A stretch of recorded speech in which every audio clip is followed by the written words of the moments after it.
Ven, hay momentos en la vida, y eso incluye al creyente, por supuesto, donde las circunstancias ocurren de manera contraria a como esperábamos.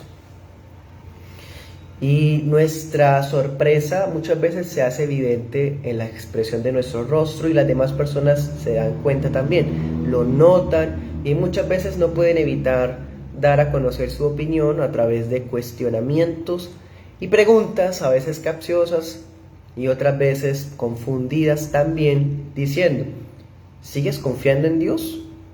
¿Qué estás esperando ahora? Cosas así aparecen atacando la confianza, atacando la fe del creyente en distintos momentos de la vida, en pruebas, en tribulaciones, en soledad. Este salmo parece haber sido escrito en una situación similar por David. David escribe este salmo para la adoración del tabernáculo. Así que es una canción de adoración muy hermosa que estaremos estudiando. Vamos a estudiarlo en 2 puntos. En el primer punto vamos a ver confianza entre ruinas. Y vamos a abarcar los versos del 1 al 3. Y el punto 2 vamos a mirar justicia desde lo alto, versículos del 4 al 7. ¿Listos? Comencemos. Confianza entre ruinas, primer punto. Versículo 1. Dice: en Jehová he confiado. Voy a complementar con la Biblia Peshitta. He confiado en Yahweh. Así comienza este salmo, bastante diciente. Ya vemos que de una vez es la confianza la que resalta aquí. En la Peshitta dice: en Yahweh he esperado. Es la declaración saturada de una fe firme por parte del salmista. Él está diciendo con firmeza: yo espero en el Señor todavía, sigo confiando en Él. ¿Y por qué habla de esa forma? Porque hay quienes están viniendo a Él y en vez de animarlo, en vez de apoyarlo o de orar junto con Él, lo que hacen es recomendarle que huya. Dice en el versículo 1, que vague y que se pose como ave sobre los montes, que huya, que escape hacia la montaña más cercana. A veces el pánico parece que cunde en el corazón. A veces parece que la desesperación lleva al creyente a querer buscar una salida alternativa. Ya que Dios ha demorado tanto en responder, entonces vamos a buscar una solución, como Abraham hizo con Agar, como David hizo en el censo, y así podemos seguir mencionando más ejemplos del error cuando no nos esperamos, cuando Saúl no esperó a Samuel, y etc. Versículo 2 dice: he aquí que los pecadores tensan el arco. Sí, los malos están al acecho. Estos salmos recientes han definido lo que es el malo. Dice que estos malos están como francotiradores y están apuntando directo al corazón de los justos. Anote estas citas bíblicas: Salmo 37, 14 y Salmo 64, 3 al 4. Estos textos son paralelos de este pasaje. Entonces, sí hay unos malos que están rodeando a David, que le están apuntando directo a su corazón y que parece que todo está perdido, pero David se ha refugiado en Dios. David se ha refugiado en Dios. Si la iglesia huye cobarde hacia un monte, ¿no es eso buscar refugio en otro lado aparte de Dios? Hermanos, la palabra dice en 1 Timoteo 3:15 que la iglesia es columna y baluarte de la verdad. Eso también significa que a pesar de las circunstancias en las que estemos rodeados, la iglesia, los redimidos, el pueblo de Dios debe seguir siendo baluarte de la confianza en Dios.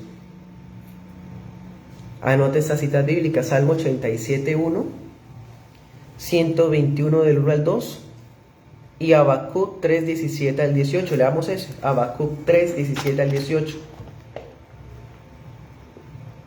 Un texto muy conocido. pero que refleja esta misma confianza de la que el salmista está hablando. Dice: aunque la higuera no haya echado brotes, ni haya hojas en la vid, aunque haya faltado el fruto del olivo, los graneros no hayan tenido alimento, se hayan acabado las ovejas de los rebaños, y no haya toros en los establos, con todo yo saltaré de júbilo por causa de Yahvé, y me regocijaré grandemente en Dios mi Salvador. Quiero leer uno de los salmos que ahorita citamos. Vamos a leer el 64:3. Dice que los malos afilan su lengua como espada y sus palabras como flechas para disparar sigilosamente contra el íntegro, le dispararán de repente para no ser vistos. Bueno, en distintas circunstancias, a pesar de que la higuera no florece, no hay ovejas en el redil, cuando parece que los malos están teniendo la victoria, saliéndose con la suya, con sus calumnias y sus estrategias muchas veces maquiavélicas, realmente el cristiano debe seguir confiando en el Señor. Versículo 3, volvamos al Salmo 11. Salmo 11, en el versículo 3 dice: si fueren destruidos los fundamentos, ¿qué ha de hacer el justo? Esta pregunta, este versículo es muy impactante. Si los fundamentos son destruidos, ¿qué podemos hacer ahora nosotros? En otras palabras, tenemos que en lo máximo posible proteger los fundamentos. Anote esta cita, Salmo 82:5. Es un paralelo que puede ayudar a entender más esa frase, Salmo 82:5. Lo que significa esta frase es que hay cosas que pueden servir como base aparente. Por ejemplo, aquel hombre que construyó su casa sobre la arena. Si sus fundamentos fueron destruidos, ¿qué más podía hacer?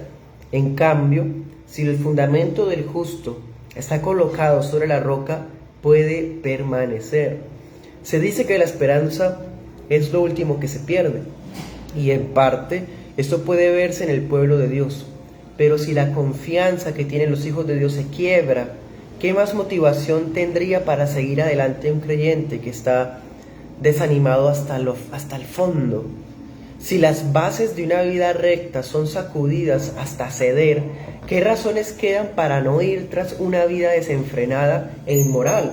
Si los fundamentos se destruyen, entonces todo se puede, todo es válido. Si los fundamentos se destruyen, entonces la esperanza no tiene razón de ser. Bueno, entonces, si la maldad parece haber barrido con todo en la sociedad, esconderse tras la desesperación o abandonar la obra de Dios no es una opción para el que confía en Cristo. Es verdad que hay inmoralidad que sigue y sigue fluyendo en nuestras calles, en nuestras ciudades.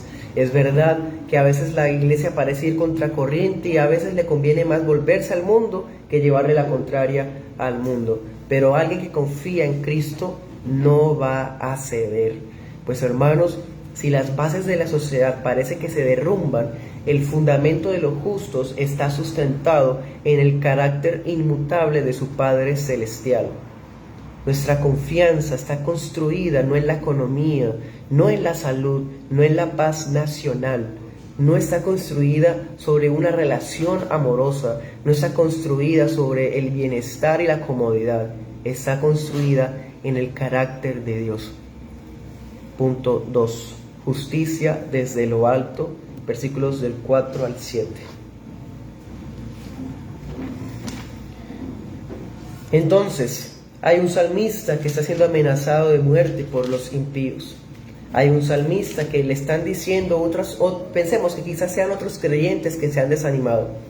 Ya no hay nada más que hacer. Ríndase, huyamos a aquella montaña. O pensemos que sean los enemigos burlándose. Usted que confiaba en Dios y todo le ha salido mal, mejor escape por su vida. Como sea, hermanos, a pesar de que la sociedad o la nación o el país está hecho pedazos por una circunstancia X, versículo 4 dice: Yahvé está en su santo templo. El Señor sigue estando en su trono en el templo celestial. Salmo 103:19. Y desde esa morada celestial, Dios examina a los seres humanos. Salmo 33, 14. Y allí, cuando examina a los seres humanos, hay una distinción que su mirada hace entre justos y malos. Los justos, Dios los pone a prueba. Salmo 7, 9. Dice, Él los pone a prueba. Y con los malos, dice la palabra muy claramente que Dios expresa su odio contra ellos. Salmo 5, 5. Salmo 7, 11. Leamos el Salmo capítulo 7, versículos 9 y 11. 7 y 9 dice: acaba tú con la maldad de los impíos, pero afirma a los justos. Examina el corazón y las entrañas. Y el versículo 11: Dios es juez justo y se indigna cada día contra el impío. Bueno, sí, los malos parecen prosperar muchas veces. Los fundamentos de la vida en sociedad parecen descomponerse, pudrirse por culpa del progresismo, del relativismo, de la inmoralidad y un montón de inmundicias que están afectando a nuestra generación. Pero desde el cielo, el que está en el trono sigue en control y sus propósitos siguen vigentes, no solo a favor de los suyos, sino también para darle retribución a los impíos. Versículo 6, 7, 6, dice: levántate, Salmo 11, 6. Los lazos caerán sobre los impíos como lluvia, fuego y azufre, y la porción de su copa será viento que azota. Un día los malos serán cubiertos de calamidades. Fuego, azufre y viento abrasador caerá sobre ellos. Anote estas citas bíblicas. Salmo 75, 8, Deuteronomio 32, 4 y Lucas 17, 29 al 30. Leamos eso. Lucas 17, 29 al 30. El Señor está diciendo, el Espíritu Santo, que el fuego, el azufre y el viento abrasador están reservados para los impíos. Eso es lo que nosotros conocemos como el infierno eterno. Lucas 17, 29.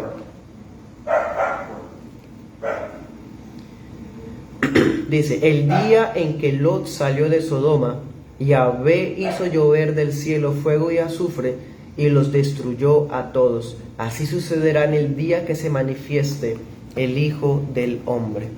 Ya hemos visto que los salmistas han tratado de escribir el infierno. El Salmo 9:17 nos había ayudado un poco en ese respecto. Aquí nos dice qué cosas hay allá. Yahvé es justo. Volvamos al Salmo 11, versículo 7. Dice: justo es Yahvé y Él ama la justicia.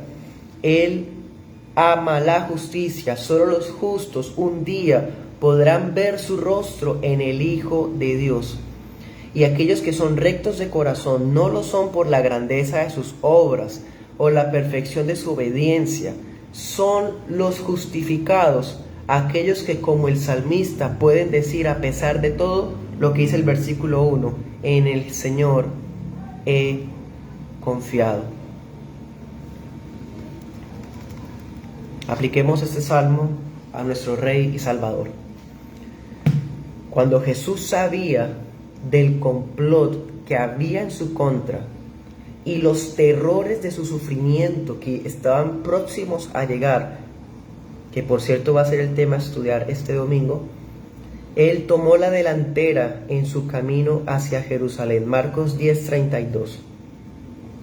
Si el Señor Jesús había confiado en el Padre y había determinado ser fiel a lo que el Padre le designó, ¿por qué iba a ceder ante el miedo de los hombres? No, Él siguió adelante, valiente. Cristo, así como ese salmista, pudo decir: en Jehová he confiado. Como dicen a mi alma, escape al monte. El Señor siguió firme y tuvo la victoria en la cruz. En el momento en donde las voces gritan que escapemos, la confianza en Dios será fiel ancla para seguir valientes, hermanos. El refugio de la fe es Cristo mismo. Y ese refugio de la fe es un guardador de el sufrimiento, de la cobardía. Su pueblo no puede olvidar que la porción del cáliz que nosotros íbamos a tomar, Cristo la tomó por nosotros. La porción de nuestros pecados, Cristo la tomó en la cruz del Calvario. Y ahora, un día podremos ver su rostro, porque fuimos adoptados hijos de Dios. Amigo, si usted que me escucha no es cristiano, no ha depositado su fe en el Señor Jesús de Nazaret, van a llover fuego, azufre y viento abrasador sobre usted. Esa es la oportunidad para arrepentirse de sus pecados, ir hacia aquel que ofrece sus alas como un refugio impenetrable, inexpugnable, invencible, que es la fe en Cristo Jesús.